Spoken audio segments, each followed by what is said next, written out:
with those two They Giants did games, it last year. right? The last, I'm 3 not weeks of the arguing- season, he didn't play. Yeah, But you can't not play this week. No. Him injured is way better than the other option. exactly. Yeah. Especially if they're going to Dallas. All right, coming up next, we'll talk to Hall of Famer Jim Leyland. 97 won the ticket.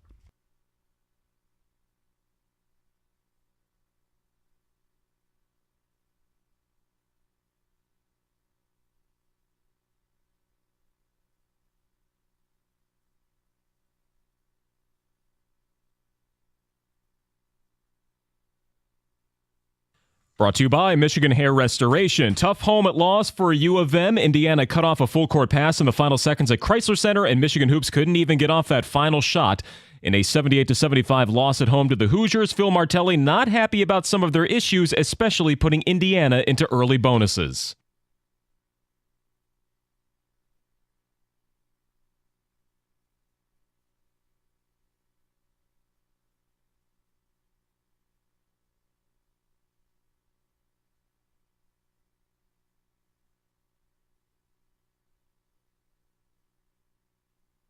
Yeah, so Michigan starts their Big Ten schedule 0-1, as do the Spartans, though. Wisconsin hurt MSU early and often, going wire-to-wire at the Breslin Center, 70-57. The Spartans shot half the number of free throws and were out-rebounded by 14.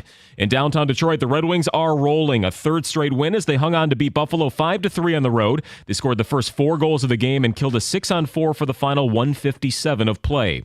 The Lions, they're dealing with more injuries in the trenches. Aleem McNeil goes to the IR. The team did sign Tyson Alualu to the practice squad. Was a first-rounder back in 2010. He was with the Steelers for 6 years before 2023 and played 17 games last season.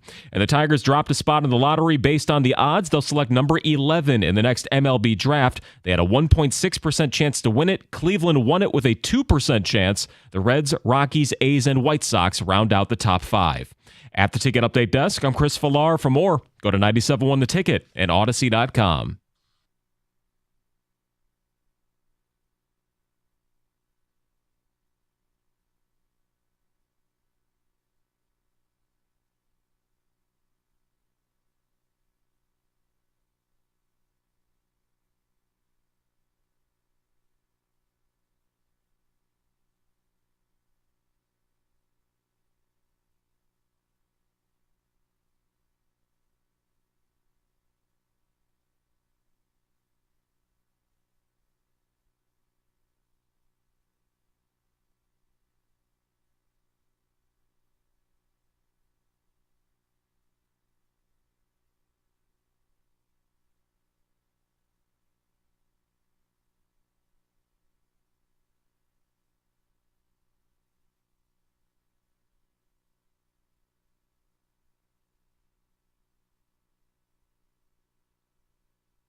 Hey, football season's in its sweet spot. Dive into the best pool in history. That's Stadium Swim. It's located at Circa Resort and Casino. Catch all the biggest games at a viewing experience built for sports fans. Chill in one of the 6 pools on 3 different levels for a perfect view of the massive 40-foot tall, high-definition screen at Stadium Swim. It's America's favorite place to watch football.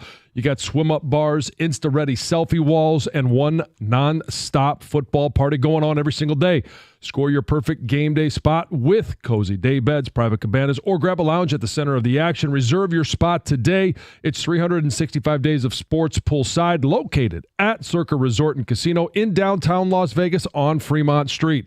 Stadium Swim, all sports, all seasons. Book your spot today at circalasvegas.com.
Bill Burr, the very funny comedian, will be at Little Caesars Arena on March 10th. Tickets go on sale Friday at 10 a.m. at Ticketmaster.com, brought to you by Live Nation. But you can win a 4-pack before. And when you hear Dan Campbell say, "Poopy face," you'd be the sixth caller. At 248 I love talking to 539 football guys. 9797. And you can get your Bill Burr tickets. Big sports fan, Bill Burr from Boston. Boston. Big Celtics, Boston Red Sox fans. Anyway, we're talking in the break real quick. If you believe the rumors going around, because they try to make it imperative that the Ohtani's agents, that no media leaks or anything like that, or that could be held against them. That's why I was surprised when the Dodgers managers said, "We're still in it. We're still in it." Anyway, everybody seems to think the leading candidate right now is Toronto. Toronto? Yes. He said he'd rather play in Toronto than to play in a place he don't want to. Anyway, Aleem McNeil was put on the injured reserve list yesterday. Not for the season, just for 4 games. And I was listening to a little bit of the afternoon show. And then yesterday on my drive to Ann Arbor, Wojo and Rieger, and Wojo will join us at 9:35. And you would think Sky was falling? that Jared Goff broke his ankle. Season's over? Look, I think Aleem McNeil, it's a loss. He's their best Defensive tackle. defensive tackle. No question. Some would argue he's their best defensive lineman. I'm not going to get into that debate right now. But Go asked earlier in the show, where do you rank him as far as players on the lines? And I have him in my top 6 behind, Goff, Sewell, Laporta, Ragnow when he's healthy, Hutch, and then McNeil. And there's other people you could put in there and you have a discussion about. Did you say Amon-Ra St. Brown? No, I didn't say him. Yeah, I forgot him. Okay. Oh, my goodness. Say Decker? David No, Montgomery? I would put McNeil ahead of David Montgomery. Where Gibbs? I would put Aleem McNeil. Taylor Decker? Yes, I'd put McNeil ahead of them. Wow. I would. He's top 6, 7 in the league at that position. Now, the argument is that position that important? Well, yeah. I really appreciate what Aleem McNeil has done since the moment he's been drafted. Every single year and throughout the course of this year, you could see him continuing to improve. And we heard about all of the things he did in this offseason. Slimming down, leaning up, becoming the player that he is. It's great. And I think he is impactful. But I think there are other guys in that position who it's easier to put a Band-Aid on losing a defensive tackle. We're not talking about losing Aaron Donald. No. We're I think it's easier to put a Band-Aid on losing a player at that position. That's a good player. And I think people missed that this morning when we originally talked about that. I think he's a really good player. But I think it's easier to Band-Aid that one than it is at other positions. And it creates opportunity. Well, I will agree with you, as I don't think the sky is